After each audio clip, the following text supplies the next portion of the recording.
किसी समय की बात है, एक राज्य था जहां राजा और मंत्री दोनों ही मूर्ख थे।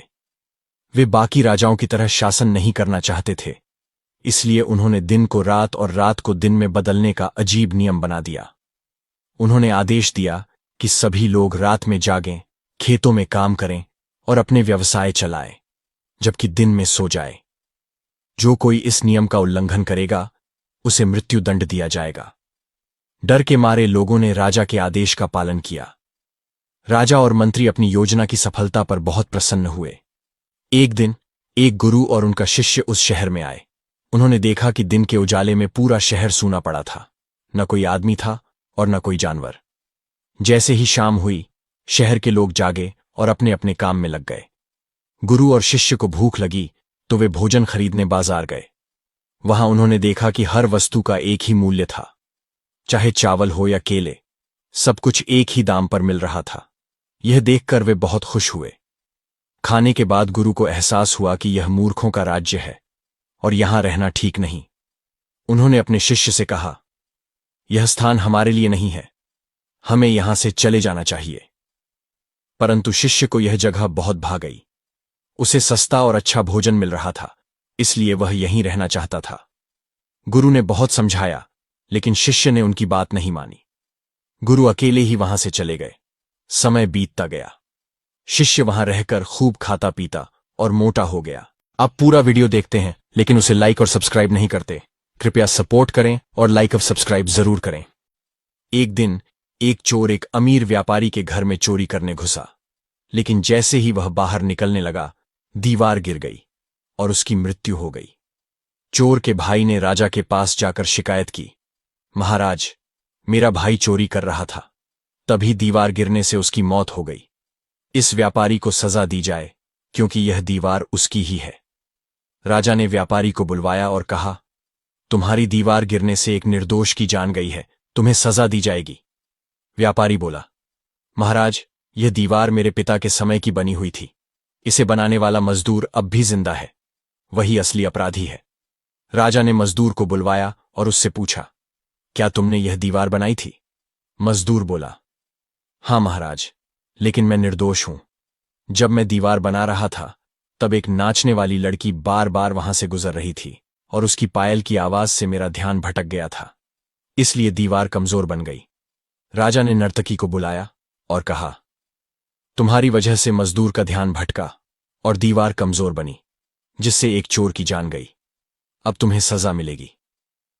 नर्तकी बोली, महाराज, मैं तो सोने के गहने बनवाने के लिए सोने के कारीगर के घर बार बार जा रही थी, लेकिन वह काम समय पर पूरा नहीं कर रहा था, इसीलिए मुझे बार बार जाना पड़ा। असली दोषी वही है। राजा ने कारीगर को बुलवाया। कारीगर ने सफाई दी, महाराज, मैं गरीब आदमी हूं। उस समय एक अमीर व्यापारी के घर शादी थी, इसलिए मुझे पहले उनके गहने बनाने पड़े। इस वजह से मैं नर्तकी के गहने समय पर नहीं बना सका। राजा ने पूछा, कौन था वह व्यापारी? कारीगर ने जिस व्यापारी का नाम लिया, वह वही था जिसकी दीवार गिरी थी। अब न्याय पूरा हुआ। राजा को लगा कि असली दोषी मिल गया है। व्यापारी ने सफाई दी, महाराज, गहनों का ऑर्डर तो मेरे पिता ने दिया था, मेरी कोई गलती नहीं। राजा ने फैसला सुनाया, अगर तुम्हारे पिता अपराधी थे तो तुम्हें भी सजा मिलेगी, क्योंकि तुमने उनकी संपत्ति पाई है, तो उनके पाप भी तुम्हारे हिस्से आए हैं। राजा ने उसे सूली पर चढ़ाने का आदेश दिया, लेकिन तभी मंत्री ने ध्यान दिया कि व्यापारी बहुत दुबला था और सूली के लिए सही नहीं था। राजा ने आदेश दिया कि किसी मोटे आदमी को ढूंढा जाए। सैनिकों को तलाश करने भेजा गया और उन्होंने गुरु के शिष्य को पकड़ लिया, जो खूब खाकर मोटा हो गया था। शिष्य रोने लगा, मैं निर्दोष हूं, मुझे मत मारो। लेकिन सैनिक बोले, राजा का आदेश है कि सबसे मोटे आदमी को सूली पर चढ़ाया जाए। मृत्यु का भय देखकर शिष्य ने अपने गुरु को मन ही मन याद किया। गुरु को अपनी दिव्य दृष्टि से शिष्य की विपत्ति का ज्ञान हुआ और वे तुरंत वहां पहुंच गए। उन्होंने शिष्य को डांटा और फिर राजा से पूछा, महाराज, बताइए, गुरु बड़ा होता है या शिष्य? राजा ने कहा, निस्संदेह गुरु बड़ा होता है। गुरु बोले, तो पहले मुझे सूली पर चढ़ाइए, फिर मेरे शिष्य को। शिष्य ने भी कहा, नहीं, पहले मुझे मारिए। राजा इस अजीब व्यवहार से हैरान हो गया। उसने गुरु से पूछा, आप सूली पर क्यों चढ़ना चाहते हैं? गुरु ने धीरे से राजा के कान में कहा, महाराज, यह कोई साधारण सूली नहीं है।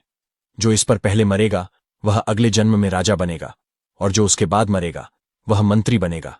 इसलिए हम पहले मरना चाहते हैं। राजा और मंत्री घबरा गए। उन्होंने सोचा कि अगर वे सूली पर नहीं चढ़े तो कोई और राजा बन जाएगा। इसलिए उन्होंने आधी रात को गुप्त रूप से गुरु और शिष्य को जेल से मुक्त किया और खुद उनकी जगह ले ली। अगली सुबह राजा और मंत्री को मृत देखकर जनता भयभीत हो गई। उन्होंने सोचा कि अब राज्य का क्या होगा। लोगों ने गुरु और शिष्य को ढूंढ निकाला और उनसे प्रार्थना की कि वे राजा और मंत्री बन जाएं। गुरु पहले तो नहीं माने, लेकिन फिर उन्होंने शर्त रखी कि अब राज्य में बुद्धिमानी से शासन होगा। राज्य में पुराने मूर्खतापूर्ण नियम समाप्त कर दिए गए। दिन में लोग काम करने लगे और रात में सोने लगे। चीजों के दाम भी सामान्य हो गए। इस प्रकार मूर्खों का राज्य एक सामान्य और बुद्धिमान राज्य बन गया। आप पूरा वीडियो देखते हैं लेकिन उसे लाइक और सब्सक्राइब नहीं करते। कृपया सपोर्ट करें और लाइक और सब्सक्राइब जरूर करें।